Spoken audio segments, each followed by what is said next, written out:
Hola, ¿cómo están?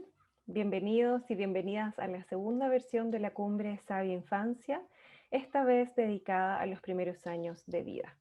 En esta oportunidad vamos a conversar con una expositora que nos acompaña desde Venezuela. Muy bienvenida, María Fernanda Barrios. Gracias, Pamela, encantada. El placer es todo mío, de verdad. Muy agradecida por la invitación. Y gracias a ti, Fernanda, por formar parte de este espacio. Les quiero contar un poquito sobre María Fernanda. Ella es mamá, emprendedora, abogada, educadora, bloguera, coach de vida internacional y coach familiar.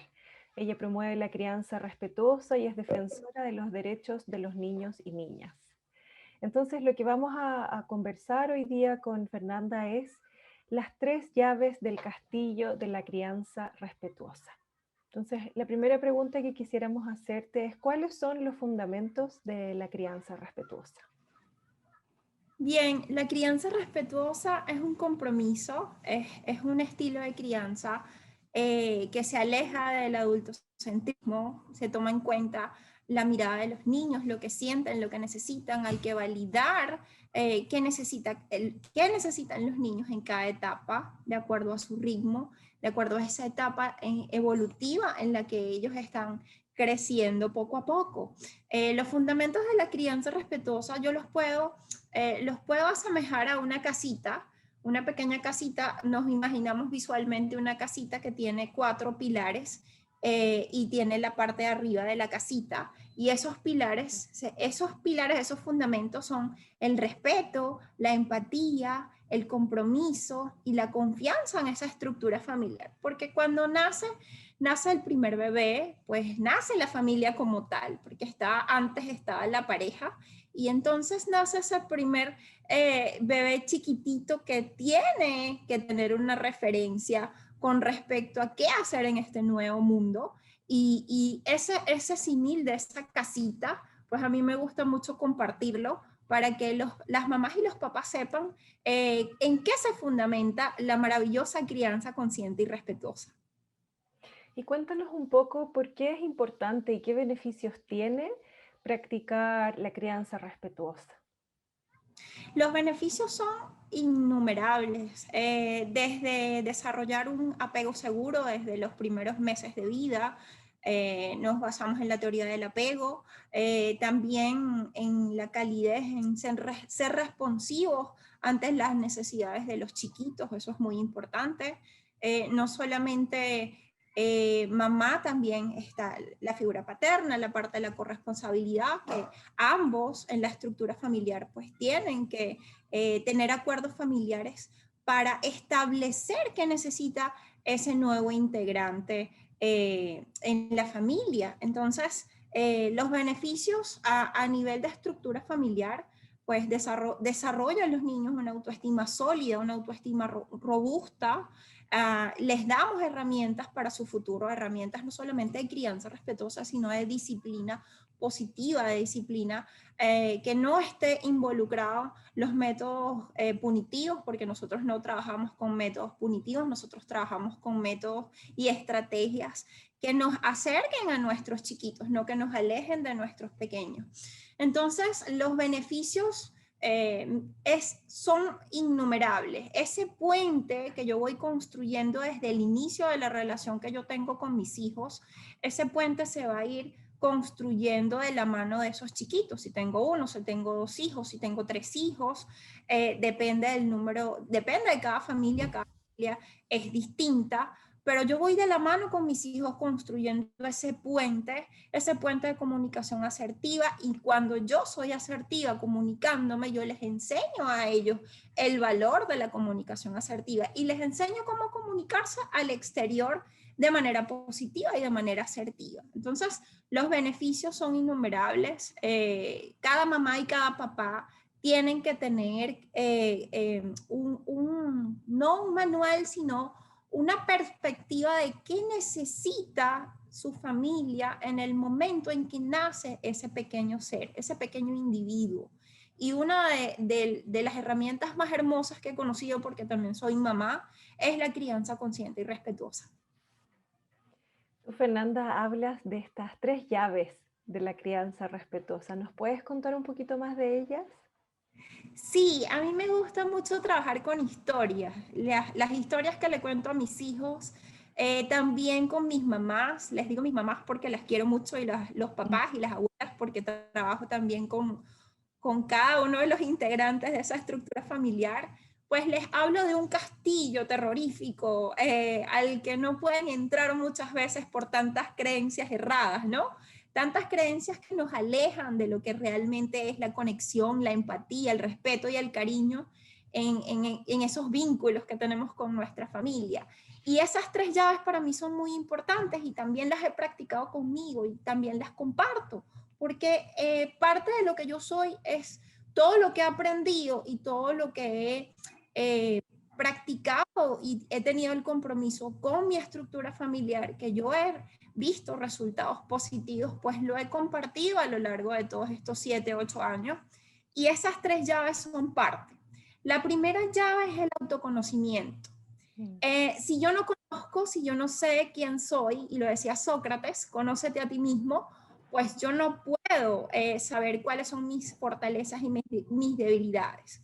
Entonces, yo tengo que ser también compasiva conmigo misma porque cuando nace esa estructura familiar, pues hay un cambio bastante fuerte a nivel de identidad.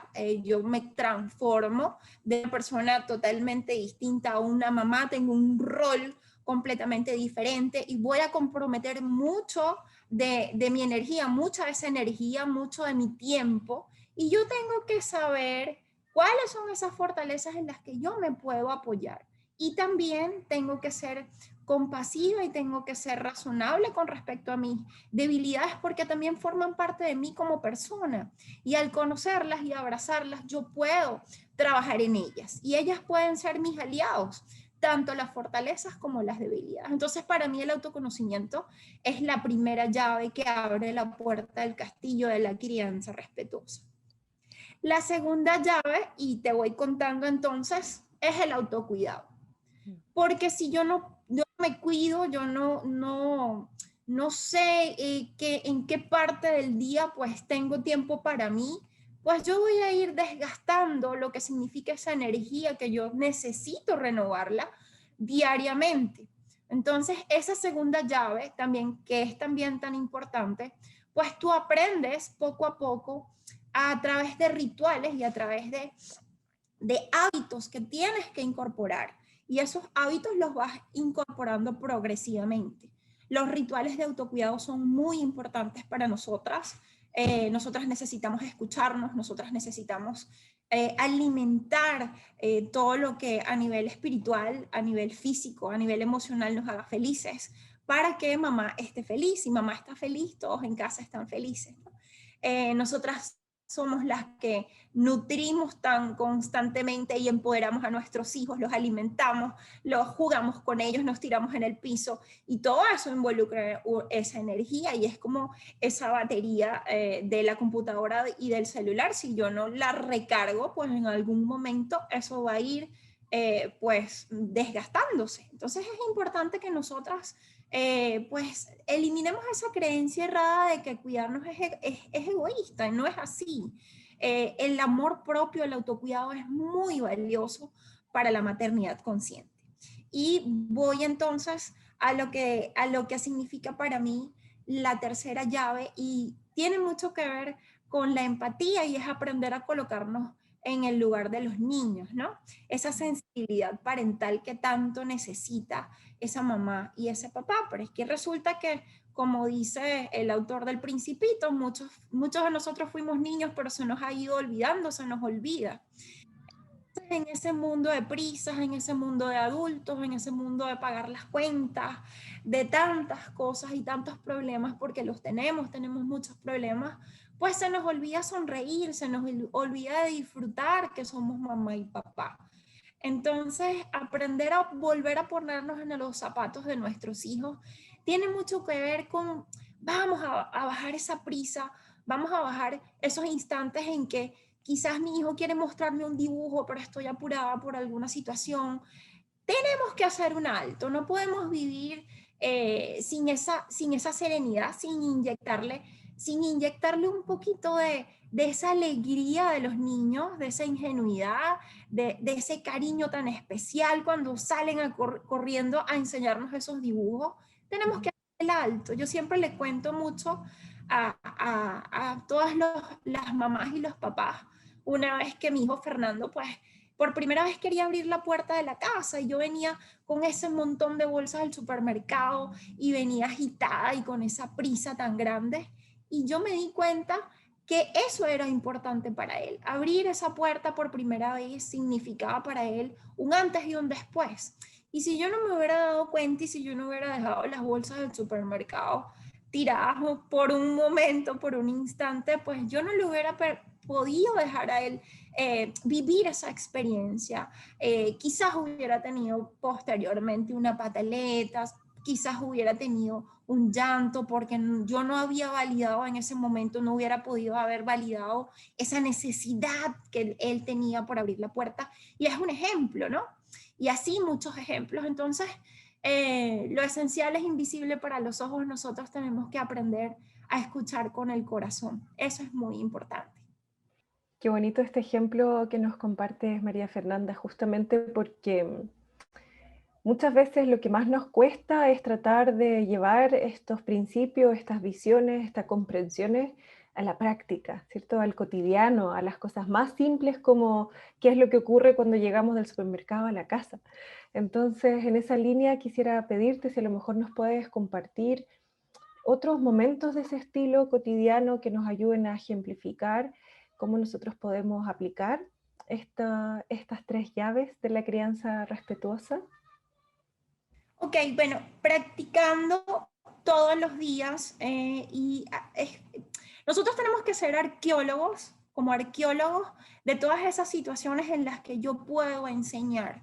Eso se va agudizando, eso se va practicando y eso se va en la práctica diaria, en la cotidianidad. Tú te vas a dar cuenta de que cada situación tú puedes enseñar en ese instante y tú puedes aprender en vez de reaccionar a pensar en ese momento qué necesita mi chiquito de mí.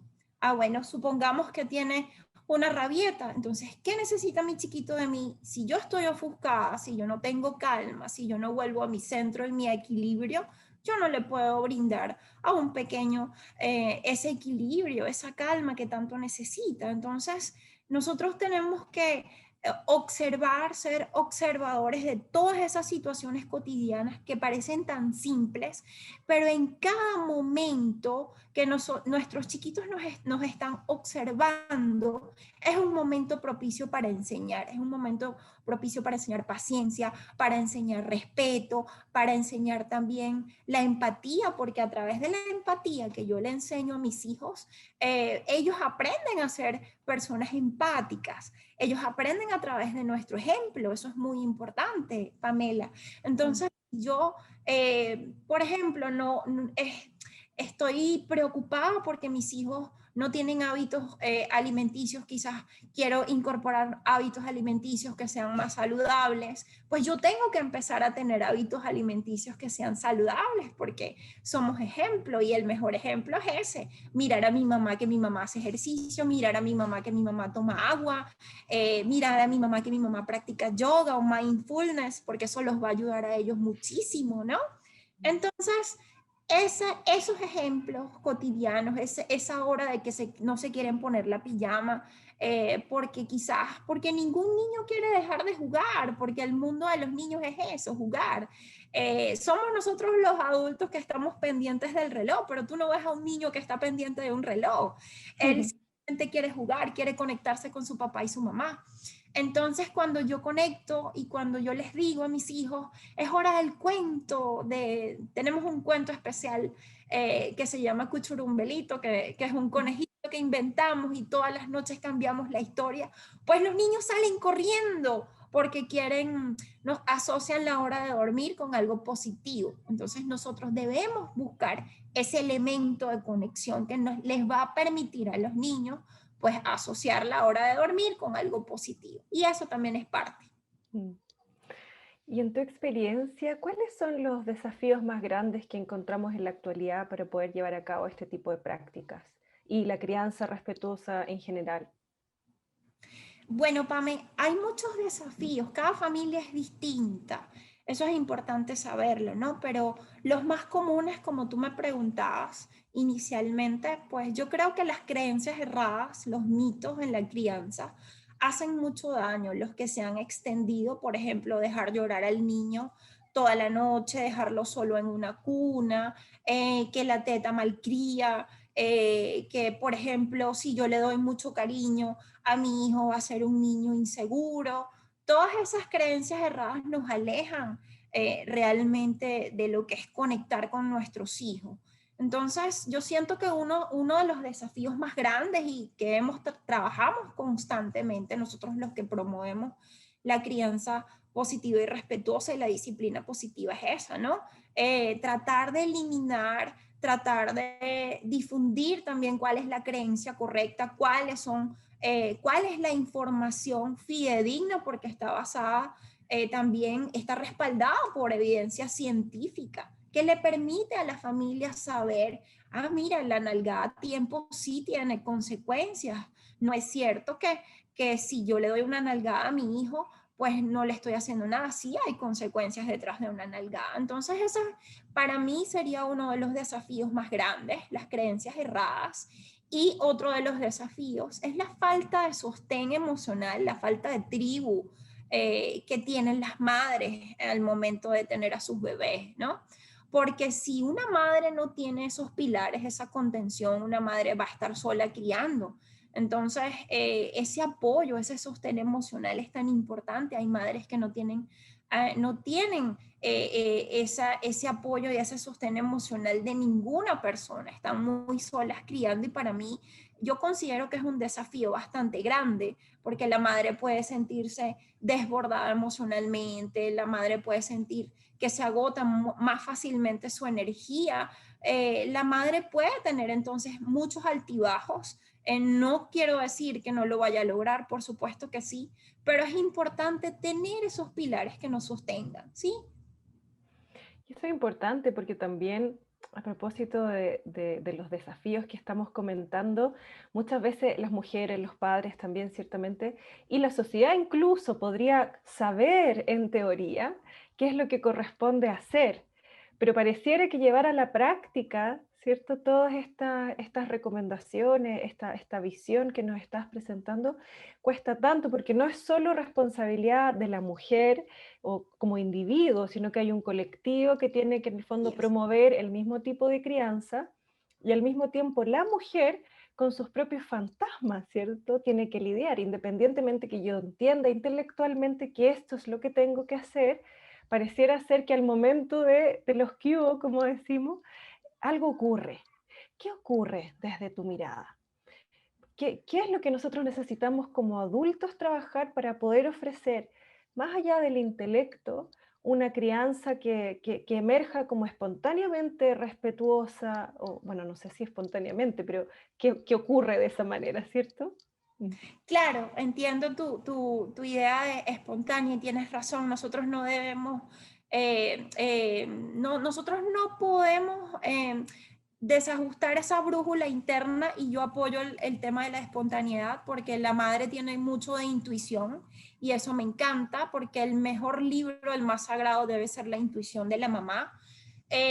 Pues para mí es muy importante el diálogo interno que tiene una mamá, ese diálogo, qué pasó en esa historia previa de su antigua estructura familiar, cómo fue criada esa mamá y ese papá, cuáles son esas creencias que tiene esa mamá sobre sí misma. Porque si esa mamá no creció en un hogar amoroso, en un hogar empático, en un hogar en que fueron validados sus sentimientos, pues el diálogo interno no va a ser positivo, no va a ser quizás como tipo de contención hacia ella misma. Entonces, eso es lo que ella va a transmitir en su nueva estructura familiar.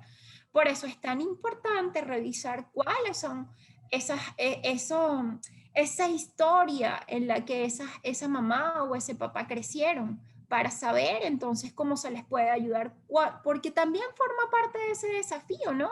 De ese desafío en que entra la crianza respetuosa, porque es como, está bien, leí todos los libros, me comentaba una mamá, pero al momento en que yo quiero y quiero instaurar esos hábitos de crianza respetuosa en mi casa, pues no lo logro porque siento que pierdo la paciencia. Entonces, ahí hay que investigar qué sucedió en esa estructura familiar previa, qué pasó en esa infancia, esas heridas primarias, toda esa historia también influye, Pame. Sí, absolutamente. Tenemos mucho trabajo que hacer como adultos para poder ofrecerles a los niños un panorama distinto. Ahora también ocurre mucho que en el fondo como adultos estamos dispuestos a entrar a estos espacios de vínculo distintos con los niños, pero como traemos una historia, ¿cierto?, ancestral y bueno, de las últimas generaciones que no están muy en correspondencia con estos nuevos valores que afortunadamente están surgiendo, y entonces al momento de encontrarnos con los niños, además de nuestra historia, en nosotros mismos nos sentimos como confundidos, como enredados, como incómodos incluso, porque no sabemos cómo vincularnos con los más pequeños. Desde tu mirada, ¿cómo nosotros podemos cultivar ese vínculo, fortalecerlo, cuidarlo? ¿Existen a lo mejor técnicas, formas de comprender el vínculo que nos permitan entrar ahí de manera más expedita? Bueno, el vínculo con tu familia, el vínculo con tus chiquitos, tú lo vas construyendo poquito a poquito, ¿no? De acuerdo a cada etapa, como hablábamos en el inicio. No es igual, tú no le vas a hablar igual a un pequeño de 2 años que, por ejemplo, a mi hijo de 9 años. Ya hemos trazado ya un camino de comunicación, un camino de creencias, un camino, ya hemos avanzado un camino bastante grande, ¿no?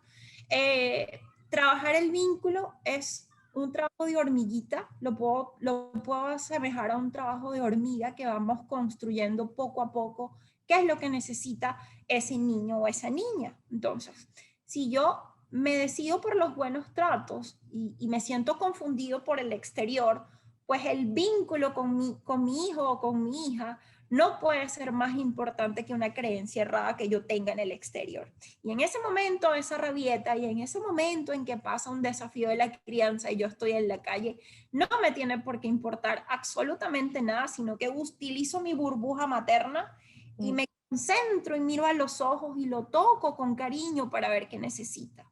Porque ha pasado, a mí me ha pasado, yo también soy mamá. Entonces, yo comprendo que somos personas sociales, que nos gusta pertenecer, ser aceptados, es importante eso, ¿no? Como sociedad, como que pertenecemos a una sociedad. Pero no es más importante la opinión en ese momento, la opinión errada o quizás los juicios o las críticas que estén en ese instante a ese vínculo que tú estás trabajando con ese chiquito ahí, la necesidad que tiene ese chiquito en ese momento. Entonces, para nosotros poder trabajar el vínculo tenemos que tener muy claro qué necesitamos y qué necesita ese pequeño de acuerdo a su etapa. Libros muchísimos, Pame, personas que nos pueden ayudar muchísimo, pero yo apelo también al instinto, yo apelo también a conectarme más allá de toda esa teoría y recordar que cuando yo observo y cuando yo miro los ojos de mis hijos, yo puedo interpretar y organizar también cómo puedo ayudarlos y con mi respuesta emocional, con mi comunicación verbal y no verbal, cómo yo los puedo ayudar. Y así voy trabajando el vínculo poco a poco, ¿sí? Perfecto. Fernanda, para que podamos ir como englobando todas estas ideas, preguntarte si a lo mejor, bueno, hay algo que se haya quedado ahí pendiente, que te dejo ahí libremente abierto para que lo puedas desarrollar, y si no, quizás compartir algún mensaje con las madres y los padres que nos están viendo ahora y que se quieren iniciar en el camino de la crianza respetuosa. Bien, Pame, a mí me parece importante decirle a las mamás y a los papás que no se rindan, que yo sé que al principio desconozco sus historias, pero nuestros padres así como nosotros cometemos errores, nuestros padres también cometieron errores, no todo fue malo. Reconciliarlos con nuestra historia anterior es importante sanar para poder tener una historia presente con nuestros hijos mucho más sana. Eso también es muy valioso. Y que no se rindan porque pueden y tenemos que tener paciencia no solamente con los niños, sino con nosotros, porque estamos reaprendiendo también todos estas formas tan bonitas de estudiar los ojos de nuestros hijos, de aprender sobre la empatía, de aprender sobre disciplina positiva.